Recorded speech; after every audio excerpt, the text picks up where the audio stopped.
16 December मंगलवार धनु संक्रांति दिन एक मुठी लुणर करनियंतु महा उपाय। आपणक घर को धन आसीबार समस्त मार्ग खोली जीव एवं आपणकर भाग्य एते मात्रा रे परिवर्तन होई जीव जे आपण निजे मध्य कल्पना करि परिबे नाही एवं हस खुशी रे पूरी उठिब आपणक घर परिवार। ता सहित आपणक मनरे जहाँ भी किछि मनस्कामना रहिथिला ताहाको मध्य माँ लक्ष्मी एवं नारायण खूब शीघ्र पूरण करिदेबे। जेमिति कि आपण माने जानिछंती आमर सनातन धर्म रे संक्रांतिर बहुत अधिक महत्व रही थाए एवं लक्ष्मी नारायण को मध्य एही दिनटी समर्पित करा जाइछि। ता सहित चलित वर्षर संक्रांति मंगलवार दिन पड़िबा पई जाउछि, जहाँकि आपण मानक निमंते सुवर्ण सुजोग अटे। दर्शक बंधु, पवित्र धनु संक्रांति दिन अनेक प्रकारर शुभ जोगर संगठन हेबाकु जाउछि। जो व्यक्ति माने धनु संक्रांति दिन एक मुठी लुणर एही महा उपायटी को करिनेउछंती तेबे सेमानंकर भाग्य रे केवल लाभ ही लाभ देखादेब। दर्शक बंधु, मु आपण मानक भिडियोर आगरे बताई रखिबी जे लुणर केउ उपायटी को केउ समय रे करिबा द्वारा आपण मानक सेथिरो 100% लाभ मिली परिबो। सेथिपाई जेउ माने भी एही वीडियोटी को देखुचंती सेमानंकर फायदा निमंते वीडियोटी को स्किप न करी शेष पर्यंत निश्चय देखंतु। जदि आपण माने वीडियोटी को स्किप करी देबे तेबे आपणक जीवनर उन्नति निमंते किछि गुरुत्वपूर्ण कथा को आपण माने हराई देबे एवं आपण माने सेही उपाय गुडी को भल भावरे बुझी परिबे नाही। दर्शक बंधु, जदि आपण माने वीडियोटी को लाइक करि नाहंती वीडियोटी को लाइक करी कमेंट बॉक्स रे जय मां लक्ष्मी जय जगन्नाथ अवश्य लिखि दियंतो एवं चैनल टी रे नुआ थिले चैनल टी को सब्सक्राइब करि दियंतो।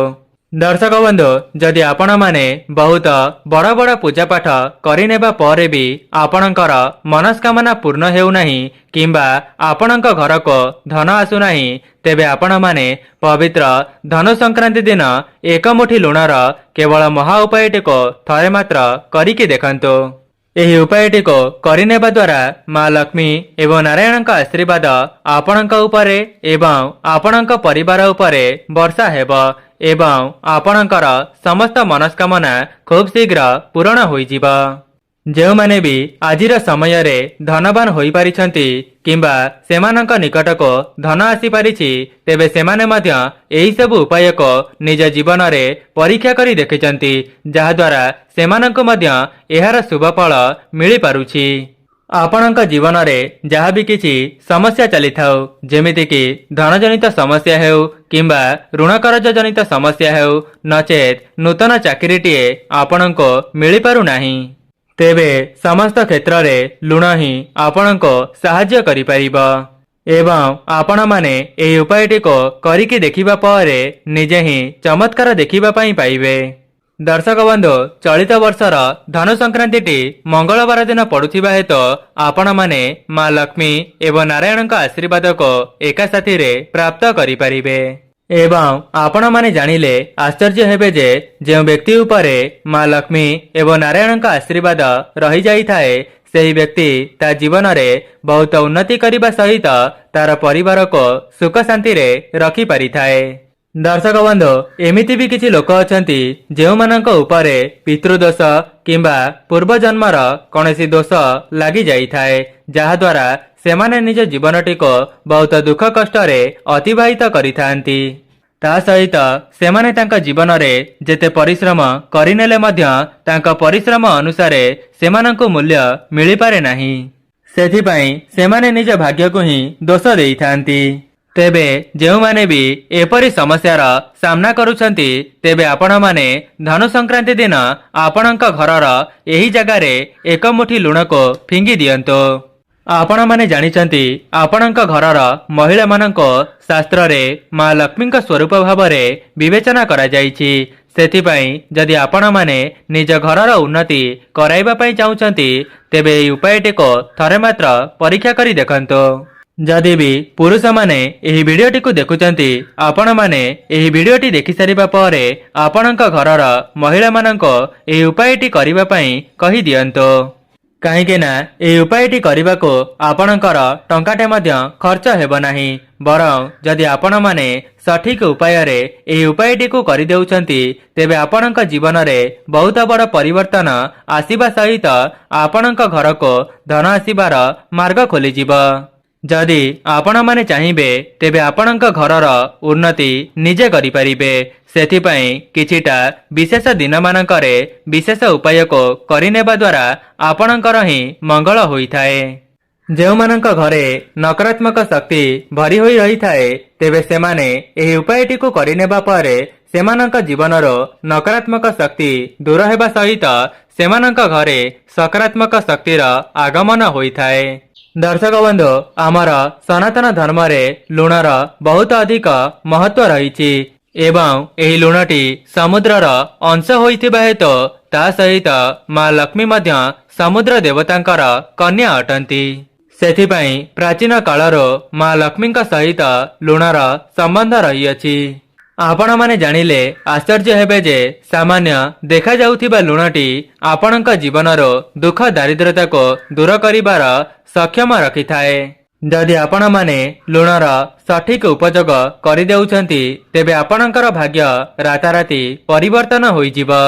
ଯଦି ଆପଣମାନେ ମଧ୍ୟ ମା ଲକ୍ଷ୍ମୀଙ୍କର ଏବଂ ନାରାୟଣଙ୍କ ଆଶୀର୍ବାଦକୁ ଏକା ସାଥିରେ ପାଇବା ପାଇଁ ଚାହୁଁଛନ୍ତି ଏବଂ ଆପଣଙ୍କ ଜୀବନରୁ ଦୁଃଖ ଦାରିଦ୍ର୍ୟତାକୁ ଦୂର କରିବା ପାଇଁ ଚାହୁଁଛନ୍ତି ତେବେ ଆପଣମାନେ 16 ଡିସେମ୍ବର ମଙ୍ଗଳବାର ଦିନ ଏକ ମୁଠି ଲୁଣର ଏହି ଚମତ୍କାରୀ ଉପାୟଟିକୁ ଥରେ ମାତ୍ର ପରୀକ୍ଷା କରି ଦେଖନ୍ତୁ। ଅନେକ ଲୋକମାନେ ଏମିତି ବି ଆଶା ରଖିଥାନ୍ତି ଯେ ସେମାନଙ୍କ ଘରକୁ ଧନର ଆଗମନ ହେଉ ଏବଂ ସେମାନଙ୍କ ଜୀବନରେ କେବେ ହେଲେ ବି ଧନର ଅଭାବ ନ ରହୁ। ଦେଖନ୍ତୁ, ଧନର ଆଗମନ ପାଇଁ ଆପଣଙ୍କୁ ପରିଶ୍ରମ ତ କରିବା ପାଇଁ ପଡ଼ିବ। ବିନା ପରିଶ୍ରମରେ ଆପଣଙ୍କୁ କୌଣସି ମୂଲ୍ୟ ମିଳିପାରିବ ନାହିଁ। କିନ୍ତୁ ତା ସହିତ ଯଦି ଆପଣମାନେ ବିଶେଷ ଦିନମାନଙ୍କରେ କିଛିଟା ଉପାୟକୁ କରିନେଉଛନ୍ତି ତେବେ ସେଥିରୁ ମଧ୍ୟ ଆପଣମାନଙ୍କୁ ଅତ୍ୟନ୍ତ ଶୁଭ ଫଳ ଦେଖିବା ପାଇଁ ମିଳିଥାଏ ଏବଂ ଭଗବାନଙ୍କର ଆଶୀର୍ବାଦ ମଧ୍ୟ ଆପଣଙ୍କ ଉପରେ ବନି ରହିଥାଏ। ତେବେ ପ୍ରଥମ ଉପାୟଟି ହେଉଛି, ଯଦି ଆପଣମାନେ ଏହି ଉପାୟଟିକୁ କରିବେ ତେବେ ଆପଣଙ୍କ ଘରେ କୌଣସି ନକାରାତ୍ମକ ଶକ୍ତି ପ୍ରବେଶ କରିପାରିବ ନାହିଁ। ଯଦି ପରିବାରର ସଦସ୍ୟମାନଙ୍କ ମଧ୍ୟରେ ପୂର୍ବରୁ ମନ ମତାନ୍ତର କଳି ଝଗଡ଼ା ଦେଖାଦେଉଥିଲା ତେବେ ସେସବୁ ମଧ୍ୟ ଖୁବ୍ ଶୀଘ୍ର ଦୂର ହୋଇଯିବ। ତେବେ ଆପଣମାନେ ଧନୁ ସଂକ୍ରାନ୍ତି ଦିନ ବ୍ରହ୍ମ ମୁହୂର୍ତ୍ତରୁ ଉଠି ନିଜର ସ୍ନାନ ଆଦି କାର୍ଯ୍ୟ ସମାପନ କରିଦେବେ। ତେବେ ଆପଣଙ୍କର ସ୍ନାନ ଆଦି କାର୍ଯ୍ୟ ସମାପନ କରିବା ପରେ ଆପଣଙ୍କ ଘରର ପୋଛା ଲଗାଇବେ ଏବଂ ସେହି ପୋଛା ଜଳରେ କିଛି ଲୁଣକୁ ମିଶାଇ ସେହି ଲୁଣ ପାଣିରେ ଆପଣଙ୍କ ଘରର ଚତୁଃପାର୍ଶ୍ୱଟିକୁ ପୋଛା ଲଗାଇବେ। ଯଦି ଧନୁ ସଂକ୍ରାନ୍ତିର ବ୍ରହ୍ମ ମୁହୂର୍ତ୍ତରୁ ଏହି ଉପାୟଟି ଆପଣମାନେ କରିନେଉଛନ୍ତି ତେବେ ଆପଣଙ୍କ ଘରେ ଯାହାବି କିଛି ନକାରାତ୍ମକ ଶକ୍ତି ବାସ କରୁଥିବ ସେସବୁ ଦୂର ହେବା ସହିତ ଆପଣଙ୍କ ଘରକୁ ସକାରାତ୍ମକ ଶକ୍ତିର ଆଗମନ ହେବ। ଦର୍ଶକ ବନ୍ଧୁ, କେବଳ ଗୁରୁବାରକୁ ଛାଡ଼ିଦେଲେ ଆପଣମାନେ ଯଦି ଏହି ଉପାୟଟିକୁ ପ୍ରତ୍ୟେକ ଦିନ କରୁଛନ୍ତି ତେବେ ଆପଣମାନଙ୍କୁ ଏହାର ଚମତ୍କାରୀ ଫାଇଦା ନିଶ୍ଚିତ ଦେଖିବା ପାଇଁ ମିଳିବ। ତା ସହିତ ଯଦି ଆପଣଙ୍କ ପରିବାରରେ ମନ ମତାନ୍ତର କଳି ଝଗଡ଼ା ଦେଖାଦେଉଥିଲା ତେବେ ସେସବୁ ମଧ୍ୟ ଖୁବ୍ ଶୀଘ୍ର ସମାପ୍ତ ହୋଇଯିବ। ଦର୍ଶକ ବନ୍ଧୁ, ଯଦି ଆପଣମାନେ କୌଣସି କ୍ଷେତ୍ରରେ ହାତ ଦେବା ସମୟରେ ସେଥିରେ ଆପଣଙ୍କୁ ଅସଫଳତାର ସାମ୍ନା କରିବା ପାଇଁ ପଡ଼ୁଛି କିମ୍ବା ଚାକିରି କ୍ଷେତ୍ରରେ କୌଣସି ଶୁଭ ଫଳ ମିଳିପାରୁନାହିଁ ନଚେତ୍ ଆପଣଙ୍କ ବ୍ୟାପାର ବାଣିଜ୍ୟରେ ଉନ୍ନତି କରିପାରୁନାହାନ୍ତି ତେବେ ଆପଣମାନେ ପବିତ୍ର ଧନୁ ସଂକ୍ରାନ୍ତି ଦିନ ଲୁଣର ଗୋଟିଏ ଖାସ୍ ଉପାୟଟିକୁ ଥରେ କରିକି ଦେଖନ୍ତୁ। ତ ସେଥିପାଇଁ ଆପଣମାନେ ଗୋଟିଏ ଧଳା କପଡ଼ାକୁ ଆଣନ୍ତୁ ଏବଂ ଧନୁ ସଂକ୍ରାନ୍ତିର ସନ୍ଧ୍ୟା ସମୟରେ ସେହି ଧଳା କପଡ଼ାଟିକୁ ଆପଣଙ୍କ ଠାକୁର ଘରେ ରଖିଦିଅନ୍ତୁ ଏବଂ ସେହି ଧଳା କପଡ଼ା ଉପରେ ଏକ ମୁଠି ଲୁଣକୁ ରଖିଦେଇ ତାହାର ଗୋଟିଏ ପୁଟୁଳିକୁ ପ୍ରସ୍ତୁତ କରନ୍ତୁ।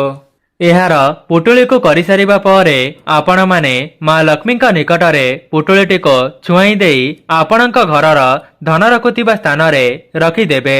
ଏପରି କରିବା ଦ୍ୱାରା ମା ଲକ୍ଷ୍ମୀଙ୍କର ଆଶୀର୍ବାଦରୁ ଆପଣଙ୍କ ଧନରେ ବୃଦ୍ଧି ଘଟିବ ଏବଂ ଆପଣଙ୍କ ଘରକୁ ଧନ ଆସିବାର ନୂତନ ମାର୍ଗ ମଧ୍ୟ ଖୋଲିଯିବ।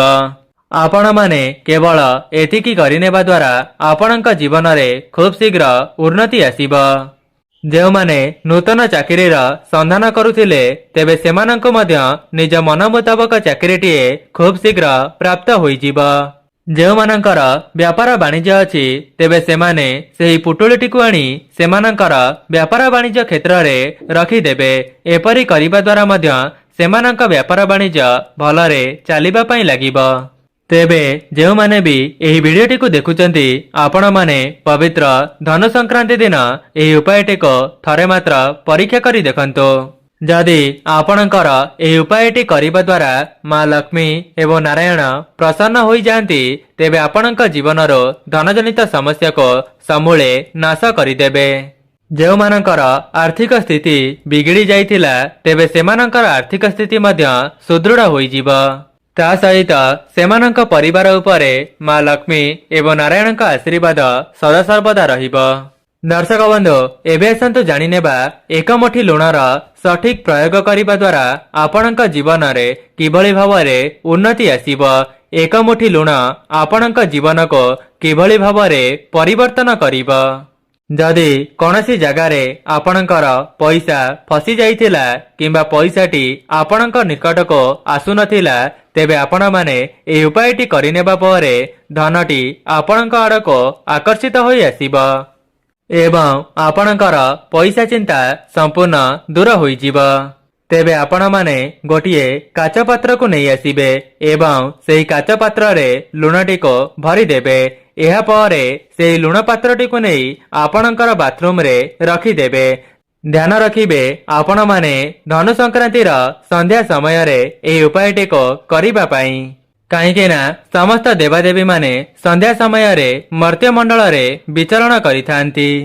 ଆପଣମାନେ ସନ୍ଧ୍ୟା ସମୟରେ ଏହି ଉପାୟଟି କରିବା ଦ୍ୱାରା ଆପଣଙ୍କ ଘରକୁ ସକାରାତ୍ମକ ଶକ୍ତିର ଆଗମନ ହୋଇଥାଏ ଏବଂ ସମସ୍ତ ନକାରାତ୍ମକ ଶକ୍ତି ଆପଣଙ୍କ ଘର ଛାଡ଼ି ଚାଲି ଯାଇଥାଏ। ଯେଉଁମାନଙ୍କର ଋଣ କରଜ ଥିଲା ସେମାନଙ୍କ ଜୀବନକୁ ଧନ ଆସିବାର ମାର୍ଗ ଖୋଲିଯିବ। ତା ସହିତ ମା ଲକ୍ଷ୍ମୀ ଏବଂ ନାରାୟଣଙ୍କ ଆଶୀର୍ବାଦରୁ ଆପଣଙ୍କର ସମସ୍ତ ଋଣ କରଜ ଏକ ମାସ ମଧ୍ୟରେ ଶୁଝିଯିବ।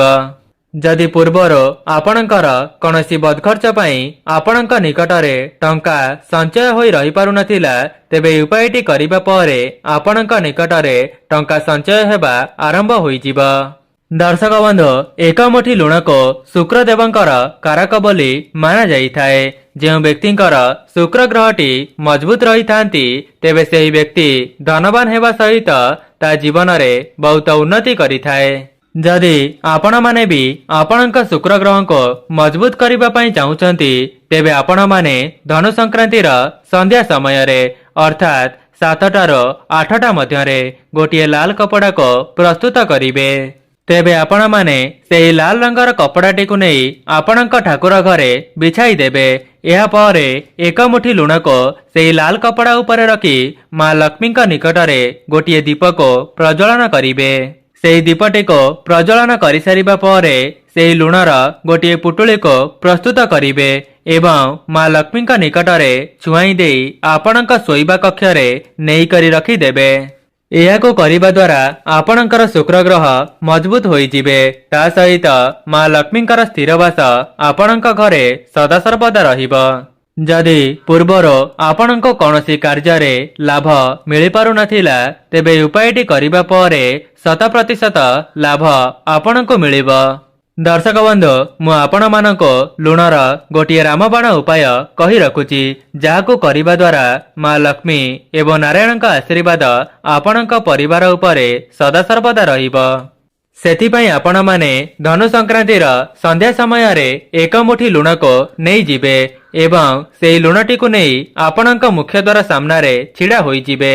ଏହାପରେ ଆପଣଙ୍କ ମୁହଁ ରହିବ ଆପଣଙ୍କର ଘରର ବାହାର ଦିଗକୁ ଏବଂ ସେହି ଲୁଣଟିକୁ ଆପଣଙ୍କ ମନରେ ଯାହାବି କିଛି ମନସ୍କାମନା ରହିଥିବ ଏହାକୁ କହିନେବା ପରେ ସେହି ଲୁଣଟିକୁ ଆପଣଙ୍କ ଘରର ବାହାରକୁ ଫିଙ୍ଗି ଦିଅନ୍ତୁ। ଏପରି କରିବା ଦ୍ୱାରା ଆପଣଙ୍କର ମନସ୍କାମନାଟି ପୂରଣ ହେବା ସହିତ ଆପଣଙ୍କ ଘରେ ଯାହାବି କିଛି ନକାରାତ୍ମକ ଶକ୍ତି ଭରି ହୋଇ ରହିଥିବ ତେବେ ସେସବୁ ମଧ୍ୟ ଦୂର ହୋଇଯିବ। ଏବଂ ସେହି ଲୁଣଟିକୁ ଫିଙ୍ଗିବା ପୂର୍ବରୁ ମା ଲକ୍ଷ୍ମୀଙ୍କୁ ଜଣାଇବେ ଯେ ମା ଲକ୍ଷ୍ମୀ ଆପଣ ମୋ ଘରେ ସ୍ଥିର ଭାବରେ ବାସ କରନ୍ତୁ। ଏପରି କହିନେବା ପରେ ସେହି ଲୁଣଟିକୁ ଆପଣଙ୍କ ମୁଖ୍ୟ ଦ୍ୱାରର ବାହାରକୁ ଫିଙ୍ଗିଦେବେ। ଏପରି କରିବା ଦ୍ୱାରା ଆପଣଙ୍କ ଘରକୁ ଧନର ଆଗମନ ହେବା ସହିତ ମା ଲକ୍ଷ୍ମୀ ମଧ୍ୟ ଆପଣଙ୍କ ଘରେ ସ୍ଥିର ଭାବରେ ବାସ କରିବେ। ଯଦି ପୂର୍ବରୁ ଆପଣଙ୍କ ଘରେ ଅଭାବ ଲାଗି ରହିଥିଲା ତେବେ ଉପାୟଟି କରିବା ପରେ ଆପଣଙ୍କ ଜୀବନରୁ ବର୍ଷ ବର୍ଷର ଦୁଃଖ ଦାରିଦ୍ରତା ଦୂର ହେବା ସହିତ ଆପଣଙ୍କ ନିକଟକୁ ଧନ ଆସିବାର ମାର୍ଗ ଖୋଲିଯିବ। ଯେମିତିକି ଆପଣମାନେ ଜାଣିଛନ୍ତି ପ୍ରତ୍ୟେକ ସଂକ୍ରାନ୍ତିର ଅଲଗା ଅଲଗା ମହତ୍ଵ ରହିଥାଏ। ଯେହେତୁ ଚଳିତ ବର୍ଷର ସଂକ୍ରାନ୍ତିଟି ଧନୁ ସଂକ୍ରାନ୍ତି ଅଟେ ତେବେ ଏହା ଆପଣମାନଙ୍କ ନିମନ୍ତେ ସୁବର୍ଣ୍ଣ ସୁଯୋଗ ଅଟେ ଏବଂ ଆପଣମାନେ କିଛିଟା ଉପାୟକୁ କରିନେବା ଦ୍ୱାରା ଆପଣଙ୍କର ହିଁ ମଙ୍ଗଳ ହୋଇଥାଏ। ଦର୍ଶକ ବନ୍ଧୁ, ଆଉ ଗୋଟିଏ ଉପାୟ, ଯଦି ଆପଣଙ୍କ ଘରର କୌଣସି ସଦସ୍ୟମାନେ ରୋଗରେ ଅଛନ୍ତି କିମ୍ବା ନଜର ଦୋଷରେ ପୀଡ଼ିତ ଅଛନ୍ତି ତେବେ ଆପଣମାନେ ଧନୁ ସଂକ୍ରାନ୍ତି ଦିନ ଗୋଟିଏ ଲାଲ କପଡ଼ାକୁ ପ୍ରସ୍ତୁତ କରି ସେଥିରେ କିଛି ଲୁଣକୁ ରଖିଦେବେ। ଏହାପରେ ସେହି ଲୁଣର ପୁଟୁଳିଟିକୁ ବନାଇ ଦେଇ ଯେଉଁ ବ୍ୟକ୍ତି ରୋଗରେ ଅଛନ୍ତି କିମ୍ବା ନଜର ଦୋଷରେ ପୀଡ଼ିତ ଅଛନ୍ତି ସେହି ବ୍ୟକ୍ତିଙ୍କର ମୁଣ୍ଡଠାରୁ ଆରମ୍ଭ କରି ଗୋଡ଼ ପର୍ଯ୍ୟନ୍ତ ଏପରି 7 ଥର ବୁଲାଇ ଆଣିବେ। ଏହାପରେ ସେହି ଲୁଣର ପୁଟୁଳିଟିକୁ ନେଇ କୌଣସି ପ୍ରବାହିତ ଜଳରେ ତା ପରଦିନ ବସାଇ ଦେବେ।